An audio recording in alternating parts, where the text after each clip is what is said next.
Good morning, everybody. How are you? I am also fine. Thank you. Sit down, please. কেমন আছো তোমরা? চমৎকার। My dear students, this is our first session. We are going to take one class. That class is very important for you in class 4 level. That is tenses.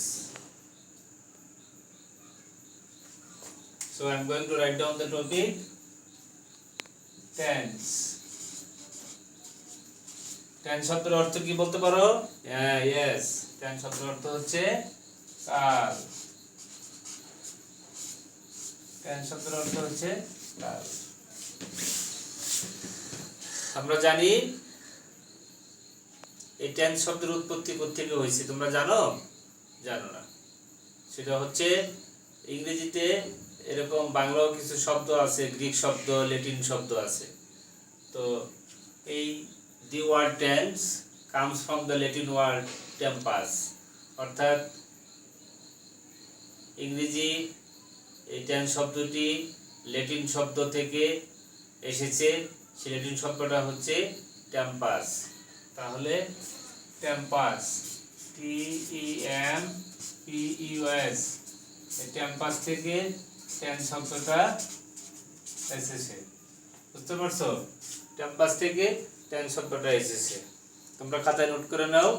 The word tense has come from the Latin word tempus. আমরা এখন এই tense নিয়ে আলোচনা করব। তাহলে definition কি? What is tense or define tense? verb বা ক্রিয়া যে সময়ে সম্পাদিত হয় তাকে ইংরেজিতে tense বা কাল বলে। verb বা ক্রিয়া যে সময়ে সম্পাদিত হয় তাকে tense বা কাল বলে। Am I clear? Okay. In English, tenses are of three kinds. Tenses are of three kinds. Number one, present tense. Number one, present tense. Number two, past tense. Number three, future tense. তাহলে present টেন্সের জন্য আমাদের কি? বর্তমান কাল। Past টেন্সের জন্য কি হবে? অতীত কাল। ফিউচার টেন্সের জন্য কি হবে? ভবিষ্যৎ কাল। এখন আমাদের জানতে হবে what is present tense. What is present tense? Present tense কি বা কাকে বলে? বর্তমান সময়ে যে কাজ হয় বা ঘটে এরূপ বুঝালে ভার্বের প্রেজেন্ট টেন্স বলে। যেমন I go to school regularly, আমি নিয়মিত স্কুলে যাই, এটা হচ্ছে প্রেজেন্ট টেন্সের এক্সাম্পল। যদি আরো বলি I it an egg every day, আমি প্রতিদিন একটি ডিম খাই, এটা একটা এক্সাম্পল হচ্ছে কি? প্রেজেন্ট টেন্সের জন্য। এখন আমরা যাব পাস্ট ইনডিফিনিট পাস্ট টেন্সের জন্য। তো পাস্ট টেন্সের জন্য লক্ষ্য করো, এখানে লেখা আছে পাস্ট টেন্স। পাস্ট টেন্সের অর্থ হচ্ছে অতীতকাল।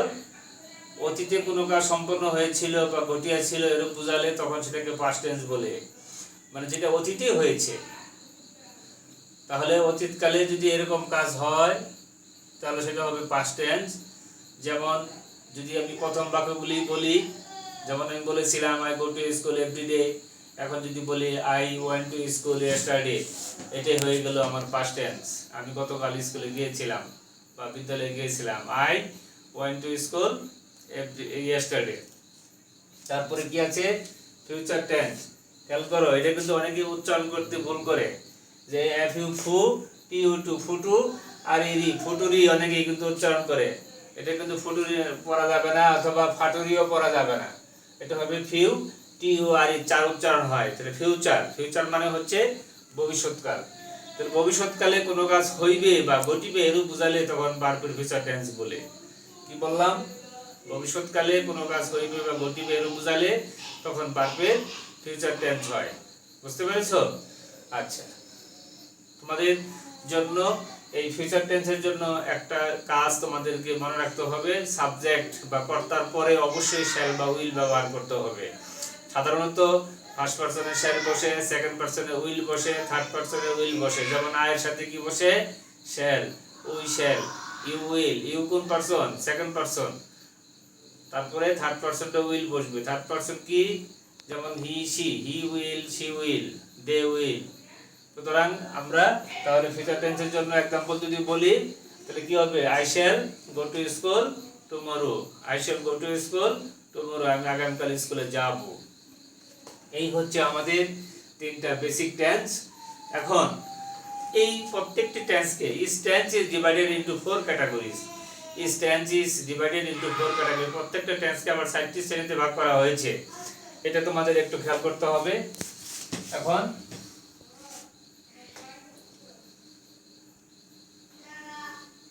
ধরো প্রেজেন্ট টেন্স যদি আমরা এখন লিখতে চাই, প্রেজেন্ট টেন্সে যদি আমরা লিখতে চাই তাহলে অবশ্যই আমাদের এখানে আসবে সে, মনে করো present indefinite, present indefinite tense, তারপরে আমরা যদি এখন লিখি কন্টিনিউয়াস টেন্স, তারপরে প্রেজেন্ট পারফেক্ট টেন্স, তারপরে প্রেজেন্ট পারফেক্ট কন্টিনিউয়াস টেন্স। হ্যাঁ, এখন প্রত্যেকটা অর্থ তোমাদের জানতে হবে। কিছুক্ষণ আগে বলেছি যে each tense is divided into 4 categories, প্রত্যেকটা টেন্সকে 4টি ভাগে ভাগ করা যায়। তাহলে এখন দেখো 1 2 3 4, এই দেখো আমরা 4টা টেন্স পেয়ে গেছি। এই জিনিসগুলো তোমাদের মনে রাখতে হবে। প্রেজেন্ট ইনডিফিনিট টেন্স অর্থ হচ্ছে সাধারণ বর্তমান কাল, সাধারণ বর্তমান কাল। Present continuous tense, present continuous কি হবে, ঘটমান বর্তমান কাল, ঘটমান বর্তমান কাল। প্রেজেন্ট পারফেক্ট পুরাগঠিত, পুরাগঠিত বর্তমান কাল, পুরাগঠিত বর্তমান কাল। প্রেজেন্ট পারফেক্ট কন্টিনিউয়াস পুরাগঠিত ঘটমান বর্তমান কাল। খাতায় আবার ভালো করে লিখে নাও, সাধারণ বর্তমান কাল, ঘটমান বর্তমান কাল, পুরাগঠিত বর্তমান কাল, পুরাগঠিত ঘটমান বর্তমান কাল। এখন আমাদের আমরা 4টা টেন্স পেয়ে গেছি প্রেজেন্ট টেন্স থেকে। এরকম পাস্ট টেন্স থেকেও 4টা আসবে, ফিউচার টেন্স থেকেও 4টা আসবে।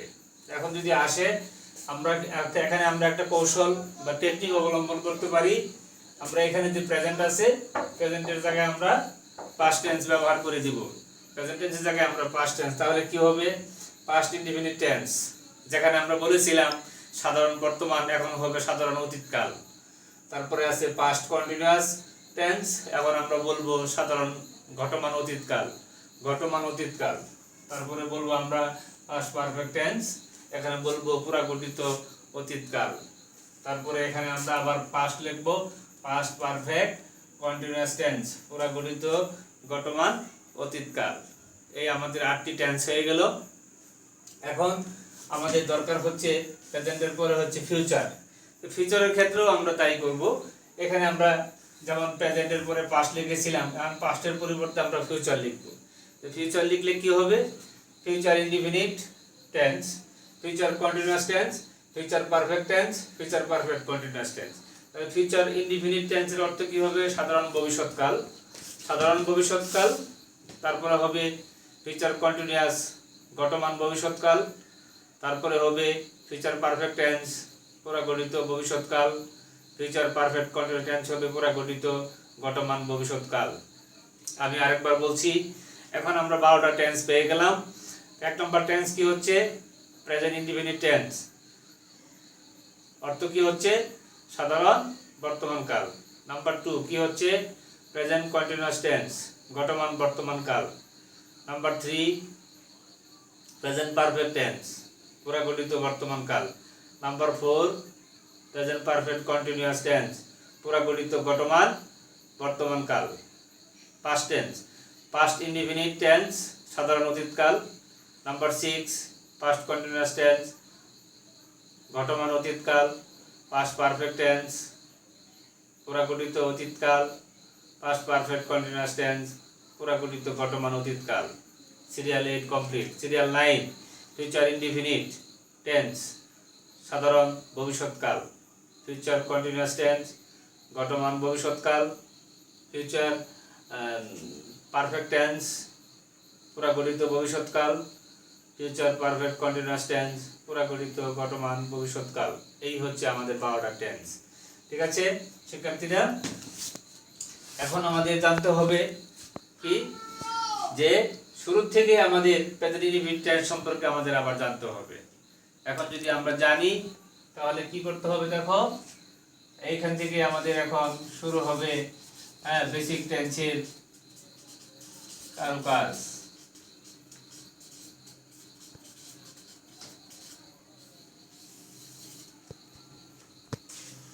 আমরা এতক্ষণ জানলাম বেসিক টেন্স কত প্রকার, প্রতিটা টেন্সকে কয়টি ভাগে ভাগ করা যায়। এখন আমরা শুরু করছি 1 নম্বর টেন্স দিয়ে, present indefinite tense. Present indefinite টেন্সের অর্থ হচ্ছে সাধারণ বর্তমান কাল। এখন এটাকে আমাদের প্রথমে সংজ্ঞা জানতে হবে, চিনিবার উপায়, তারপরে সেন্টেন্স বেজে আমাদের স্ট্রাকচার জানতে হবে। ক্লিয়ার? ওকে, তোমরা খাতায় নোট করে লিখে নাও, আমি বলে দিচ্ছি। প্রেজেন্ট ইনডিফিনিট টেন্সের সংজ্ঞাটা হচ্ছে বর্তমান কালে অনির্দিষ্ট সময়ে কোনো ভার্বের কাজ হয় বা ঘটে। বর্তমান কালে অনির্দিষ্ট সময়ে ভার্বের কোনো কাজ হয় বা ঘটে, এরূপ বোঝালে প্রেজেন্ট ইনডিফিনিট টেন্স হয়। লিখেছো? বর্তমান কালে অনির্দিষ্ট সময়ে কোনো ভার্বের কাজ হয় বা ঘটে, এরূপ বোঝালে প্রেজেন্ট ইনডিফিনিট টেন্স হয়। এখানে অবশ্যই তোমাদের একটা কথা মনে রাখতে হবে, এখানে আমি কিন্তু উল্লেখ করেছি অনির্দিষ্ট সময়। এখানে কিন্তু নির্দিষ্ট লিখলে কিন্তু আর হবে না, কারণ নির্দিষ্ট অন্য টেন্সের জন্য প্রযোজ্য। আচ্ছা, এখন এই টেন্সের কিভাবে আমরা চিনব? খাতায় লেখো মাঝখানে চিনিবার উপায়। বাংলা বাক্যের ক্রিয়াপদের শেষে যায় যাও, খাই খাও, করি করো করে, খেলি খেলো খেলে ইত্যাদি যুক্ত থাকে। বাংলা বাক্যে ক্রিয়াপদের শেষে যায় যাও, খাই খাও, খেলি খেলো, করি করো করে ইত্যাদি যুক্ত থাকে। এখন আমাদের আসতে হবে অ্যাফার্মেটিভ সেন্টেন্সের স্ট্রাকচার জানতে হবে, নেগেটিভ সেন্টেন্সের স্ট্রাকচার জানতে হবে, ইন্টারোগেটিভ সেন্টেন্সের স্ট্রাকচার জানতে হবে, নেগেটিভ ইন্টারোগেটিভ সেন্টেন্সের স্ট্রাকচার জানতে হবে। ঠিক আছে শিক্ষার্থীরা? তাহলে এখন আমাদের অ্যাফার্মেটিভ সেন্টেন্স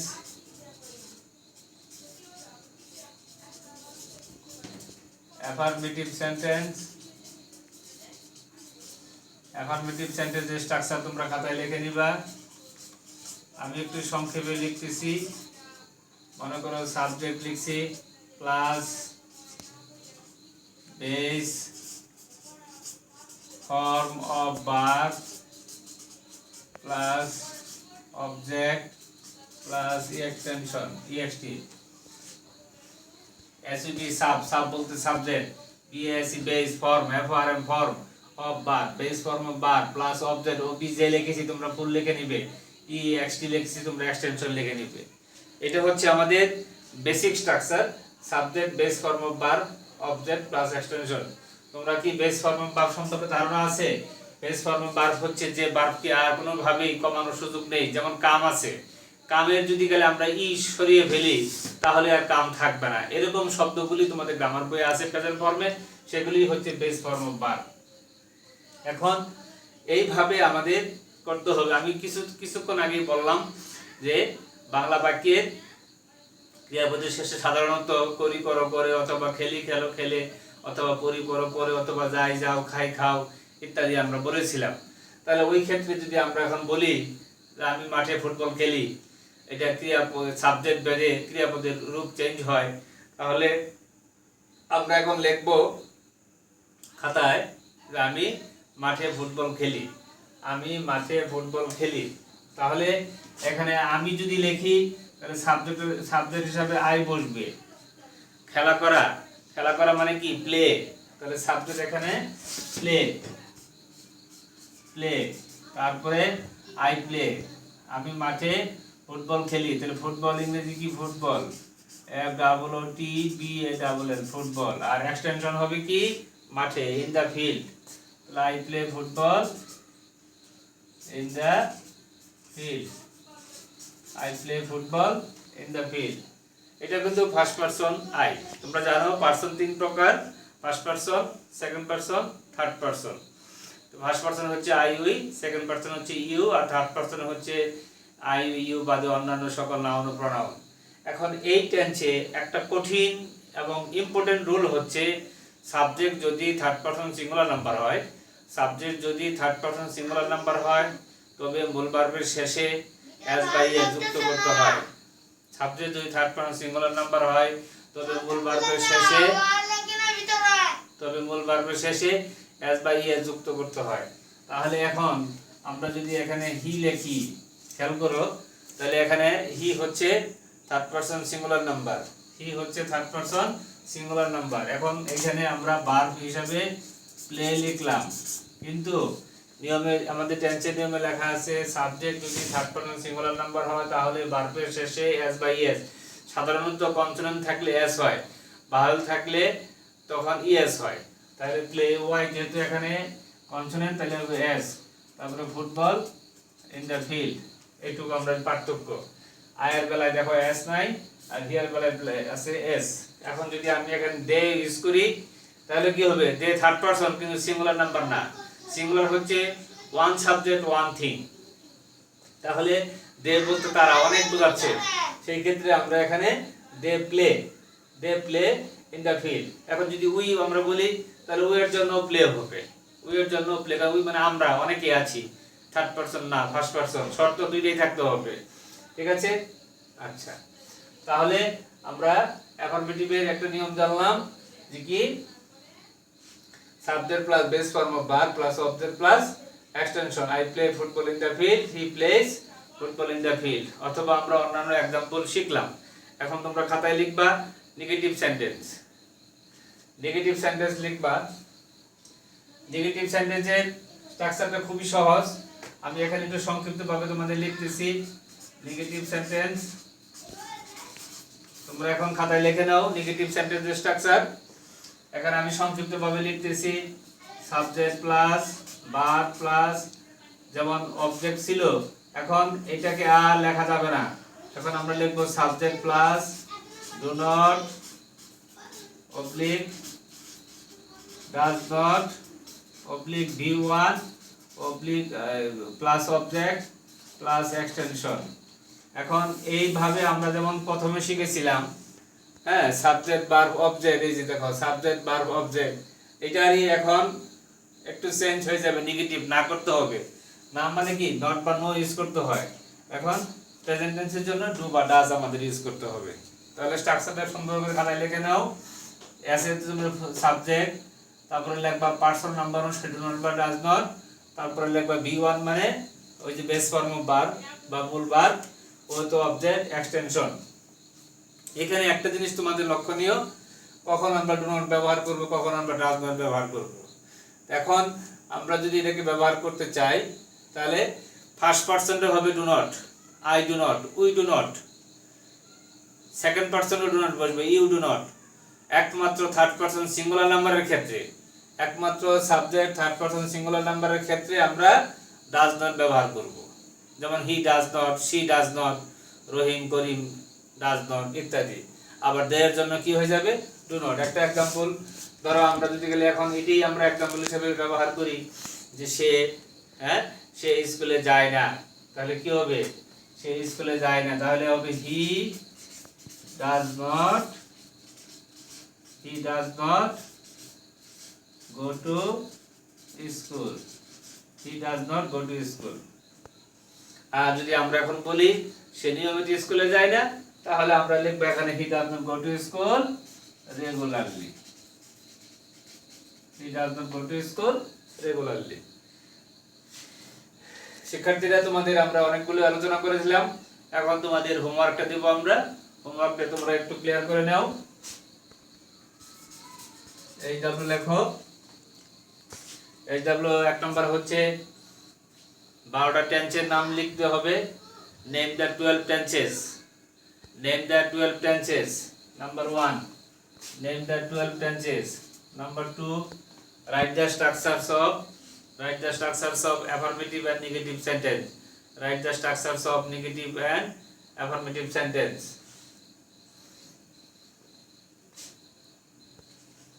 তারপরে তোমাদের গ্রামার বইয়ে দেখবে কনজুগেশন অফ ভার্ব আছে, present form, past form, past participle form, এগুলো আমাদের লাগবে। কারণ যখন আমরা এগুলোর অর্থ আমরা শিখতে যাব, হ্যাঁ, গান করা যদি আমি ভার্ব অর্থ না জানি তাহলে আমি লিখবো কিভাবে? সিং, এরকম তোমাদের গ্রামার বই আছে। 3 নাম্বার হোমওয়ার্কটা হচ্ছে কনজুগেশন অফ ভার্বের প্রথম পৃষ্ঠার যে ভার্বগুলো আছে, present form, past form, past participle, এটা তোমাদের জন্য হোমওয়ার্ক থাকলো। তো তোমাদের জন্য উপদেশ হচ্ছে, এখন আমাদের বৈশ্বিক সমস্যা, এই বৈশ্বিক সমস্যার জন্য সারা বাংলাদেশ এখন একটি আতঙ্কতে বিরাজ করছে। সেই সাথে তোমাদের প্রতিষ্ঠান এখন বন্ধ, তোমাদের ঘর তোমাদের বিদ্যালয় হিসাবে এখন মেনে নিয়ে তোমাদেরকে পড়াশোনা করতে হবে। আর সামনে আমাদের অর্ধবার্ষিক পরীক্ষা, এই অর্ধবার্ষিক পরীক্ষায় তোমাদের যেন ভালো হয় সেই জন্য আমাদের সিন আনসিনের পাশাপাশি গ্রামার থেকে টেন্সের যে তোমার বেসিক স্ট্রাকচারগুলো আছে এগুলো দিয়ে যেন সুন্দরভাবে লিখতে পারো। যেমন ডব্লিউএস কোশ্চেন থাকলে তখন ডিড থাকলে কোন টেন্স, এটাও আমাদের বুঝতে হবে, প্রেজেন্ট টেন্সও বুঝতে হবে। এই জন্য টেন্স হচ্ছে খুবই গুরুত্বপূর্ণ একটা আইটেম ক্লাস 4 এর জন্য। তোমাদের জন্য অনেক দোয়া থাকলো, সুস্বাস্থ্য কামনা করে তোমাদের ক্লাস শেষ করছি। আল্লাহ হাফেজ।